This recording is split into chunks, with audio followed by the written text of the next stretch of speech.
Okay, we're recording. All right, good morning. We have Katy Lofgren from Saddlebrook Public Library joining us today. She's amazing and she has all kinds of great stuff to share. So I'm going to let her take it away. Good morning or good afternoon, depending on if you watch this later. My name's Katy. I've been with Omaha Public Library for about 13 years now, and I've been at Saddlebrook for 6 or 7 of those. And I'm the Youth Services Librarian here. A little bit about my branch. It's the Saddlebrook branch, and we are a triple entity space, which is very unique. It means that we are a fully functioning public library, but we are also a fully functioning public community center, as well as a pre-K through 5th grade elementary school. So we have to be able to get along really well with the other people that are in our building, and really need to figure out how to work together. But on the flip side of that, I also get to create some really good relationships with teachers, that individual teachers rather than just the teacher librarians, that I wouldn't normally get to do. So that's one of the really positive things about working here. But I'm going to go through some of the things that Omaha Public Library has to offer educators, because we have a ton of resources specifically for you. And since I'm using my laptop for this and I can't really look at the webpage, I have it on mobile right now. If you go to omahalibrary.org, and then you're going to go to the services section, and then you just click on educators and homeschooling, and there's this entire section on our website specifically dedicated to you guys, to educators. And then also we have a lot of homeschooling families in our area that we serve as well, that these materials would be good for. Before I forget to tell you, 2 big things about library cards. First one is, if you work at a school or at a daycare or anything like that here in Omaha, if you get a letter on letterhead from either your principal or your director that states your name, what you teach, your building, and just that the school understands that it will be responsible for the library card, you can actually get an educator card, so you can be checking out things for your class, not on your personal card. Because a lot of times you're going to want to check out more materials for your students to have, but then you're going to have nothing left over for anything you might want to check out for you or your family. So that's one of the things. The second thing, especially if you work at a Millard school that has kids attend from Sarpy County, Sarpy County does not pay taxes. A few of the zip codes don't, they're unincorporated, and so they don't pay taxes to any library. So there's not any library that they can go to that they don't have to write a check or swipe their debit card for immediately when they go in, which can be confusing to some people because libraries are free. No, they're not. I'm not a volunteer. The books have to be paid. They're not donated to us by the publisher. So that's kind of something that we have to re-educate, unfortunately, that section of town, because it just doesn't get pulled out of their taxes. So, but the flip side to that is that if their kids live in unincorporated Sarpy County, ages K through 12th grade can get a free Omaha Public Library card. They do not have to pay anything, because we don't want to restrict any access to materials that will help students be learning. And that's actually worldwide. So my sister lives in Austria. If she has kids, get on it, Liz. Her kids can actually get, once they hit kindergarten, they can actually get a free Omaha Public Library card. It's a worldwide thing. So just so you know. So if there are any of these like online resources that you're interested in, but maybe you know some people that could use them that don't live in Omaha, they can still get a library card. Okay, we're going to jump in. And I'm actually at work for this Zoom session, so I was able to go grab things off the shelf. I know, I'm really excited. So I'm not just going to talk about it, I'm going to show you. So the first thing on the educator site is book bags. So this is one of our Omaha Public Library book bags. We have hundreds of titles. This particular one does happen to be for an adult book club. It's James Patterson, First to Die. The adult book clubs have maybe 10 to 15 copies. We also have dozens, maybe 100 or 200 kids titles as well, from pre-K all the way through young adult titles that can be checked out. Those typically have 15 to 20 titles, or 20 copies, so that if you want to do a classroom read, you'd be able to let most of the kids have their own copies to help supplement what your school librarian might have. And then also, those are ones that can be put on hold, and you can pick it up at whatever location is closest to you. We have 12 public library locations, and yeah, those are the book clubs. If you have any questions, and if you have any questions at all, my name is Katy Lofgren, and my email is KLOF as in Frank, GREN @omahalibrary.org. Doesn't matter where you're teaching or not teaching. If you have any questions, please feel free to reach out, and I'd love to help in any way I can. Some of the other things we have a literacy collection. So it's high interest, low reading level. We're seeing a lot of tween kids starting to use that, where they're really wanting to have some of the higher literature, but they're not quite there on their vocabulary and reading skills yet. It's also a really good place that we try and send our ESL parents to, because they want to be reading some of the things that their kids might be reading as well. So that's the literacy collection is another thing we have. I'm really excited, we actually have one here. We don't always have one here. Science kits that can be put on hold right now, at least. We have dinosaur bones, we have a Van de Graaff generator, we have stargazing things, and somebody here has the DNA and genetics kit. So they come in varying size boxes. This one is a fairly decent size box, and then comes with a whole bunch of information and literature so that you can teach a lesson based on that science principle. We have story boxes that are similar. The science kits are going to be for mid to upper elementary. The story box would be for pre-K through maybe first or second grade. It's going to be based around a certain theme, and it'll have 3 or 4 books in there and the different manipulatives that you can use to play act some of the themes that you're trying to teach in that lesson. So those are called story boxes. We also have a toy library. We have hundreds of toys that can be checked out for 3 weeks. They can also be renewed. These are things that are housed downtown. This is not something you can just walk in the library and check out day of. You do need to put a little bit of pre-thought into what you might want. The majority of the toys are educationally based. They go up to about age 8 or 9. Some of the more in-depth, like math problem games. Again, we have some people with toys on hold, so I just grabbed a couple of them. This one is a clock that they can play with, and you can learn about, quarter past the hour, half past the hour, quarter to, and it has, this is going to be your 10 seconds, 15 seconds, 20 seconds, and then, of course, it's a puzzle because puzzles are fun that they can do that way. And then we also have, where did I put it? This is something that someone else has. These are magnetiles. I don't know if you've ever priced these out. These are insanely expensive, crazy expensive. And so magnetiles is something else that you can check out from the library. These wouldn't necessarily be good to use with an entire class, but as you're pulling out small groups, or maybe you have a behaviorally challenged kiddo that maybe needs an extra incentive, then they can maybe work towards playing with this special toy that you don't normally have in your classroom. And that can be found on our website just by searching the catalog toy, and all the toys will come up first. If you come into the library, we all have these really beautiful binders, and it's sorted out by age expectation, and it gives some really good descriptions and pictures. So if you are ever in a branch, you can check out the little thing that we have there.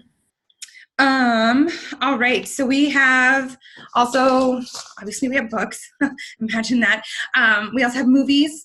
We both have like blockbuster type movies as well as educationally based movies. So don't throw the possibility of using one of our educational nonfiction movies.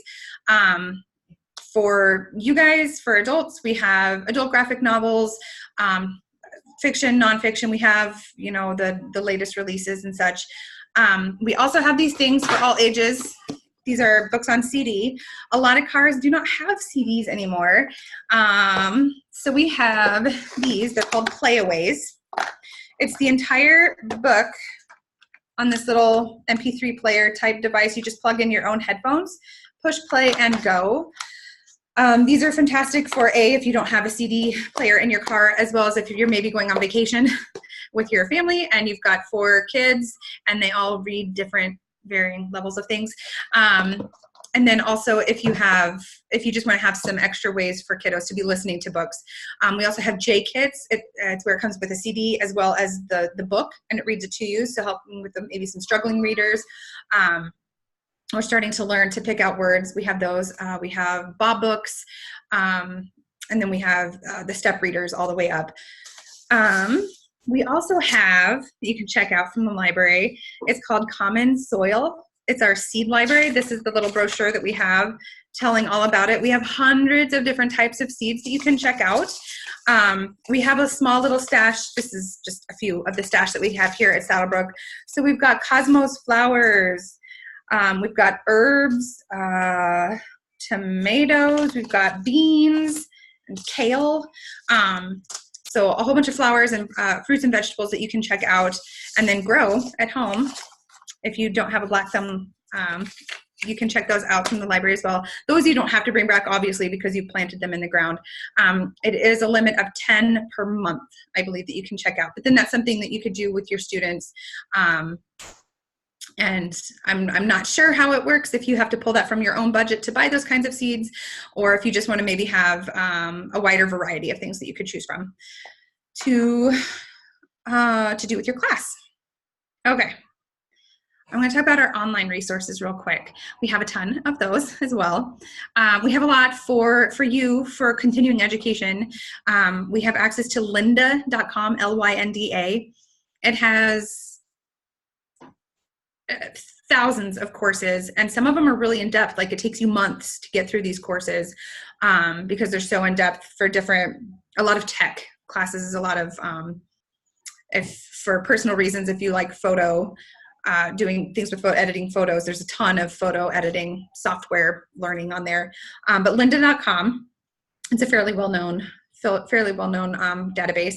We also have Learning Express. And then we have one, Homeschool to College, the Essential Guide. But I think it would probably be good for any kiddo that's transitioning into college. So if you're teaching some of the older grades, that might be good to showcase to parents or the students. We have something called Freegal. It's a music download website. You can download up to 4 songs every week on every card you have. It is compatible with iTunes. And it's not just old weird music. There's a lot of brand new, really good music on there that you can download, things that you would be paying $1.29 on iTunes for that you can get for free. And 4 songs per week per card can really add up to a pretty big savings. But that's how I get a lot of my storytime music, is off of Freegal. Because whenever I do songs, there's only one song that I do in my storytime that's not accessible to the patrons, and it's just because it's a personal childhood favorite of mine. But, oh, hi. Oh, bud. Hey, how are you doing? Hey. Oh, rough morning. But for this one, I try to have all of the music that I do at my story times either available on CD or from Regal, so that if the patrons really like the song, they can then access it. We have Mango Languages. This one, last I looked, I believe there's 72 different languages that you can learn on this. It's fantastic for adults or kids. And it starts off very simple. It's audio and visual. You do it online with internet access. And it shows you how things are written, and you also hear how it's pronounced correctly. So that's a pretty fantastic resource. One really fun way to introduce it to your students is in September 19th, maybe, it's Speak Like a Pirate Day. I might have the date wrong. I have the month right, but I might have the day wrong. And there is actually a Speak Like a Pirate lesson that you can do. And it's super funny, it's hilarious, but it's a really fantastic way to introduce the Mango languages, especially as kiddos get to middle school, where they're expected to take a foreign language course. Kind of being prepped and ready for that is a good idea. We also have access to Tumble Books. I know a lot of schools also have access to this, but Tumble Books is where you can watch an animated picture book, and it's a little bit of an interactive picture book that you can read with the kiddos. We also like to partner with schools. I have 8 different elementary schools that I serve in my little quadrant of the city over here at Saddlebrook. And so I try and work with the teacher librarians at all of the schools, but I also try and work with some teachers as I've made connections, get into their classroom. We love to be guest readers if we can work, if we can figure out scheduling and such. And then also if if you're starting to teach something and maybe your school library doesn't have enough materials to go around for all the students to have their own resource materials, please reach out to your local library, public librarian, because we can help supplement what your amazing school librarians, teacher librarians have access to. It's definitely not a war type thing. The public library is just here to try and supplement the amazing work that the teachers and the teacher librarians are doing in the schools. So we definitely love to partner there. I think that's about it, if I'm remembering all the things. Is there anything I've forgotten from previous things? I can't think of anything, but are you guys still doing passes to different places? Like there was the zoo and the children's museum and. Yes. So ongoing, we have pass to the Lordson Gardens. I did not know that. That one is a very good one. Also, with the with your summer reading program prize on the kids prize sheet this year is a coupon for a family of 4 to get in free to Lordson Gardens. So everybody that finishes summer reading program, all the kids get one of those. But then otherwise, yes, we always have a pass to the Lordson Gardens. It's just whether or not it's checked out. We also have free passes to Fauna Forest. We have one for every day of the week. This one is it's hard to explain a little bit.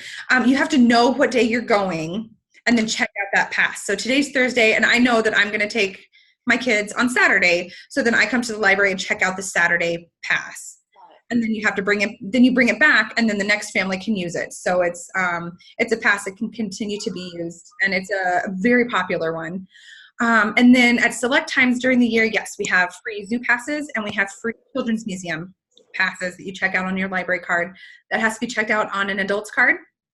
The adult must be present, and you do have to live in that one. You do have to live in Douglas County, City of Omaha for those. And once those are gone, they are gone, and they go very quickly. That's a little bit of a bum rush day, but if you just check pretty much all of our social media accounts, we promote that before we actually give them away. Okay, great. Thank you. I always write down things that I forgot that you offer. And so I will be checking out over the summer, and I'm going to let you get back to work, and I'm going to deal with this. Thank you, Katy. Thank you very much. It's good to see you. You too. Bye. Bye.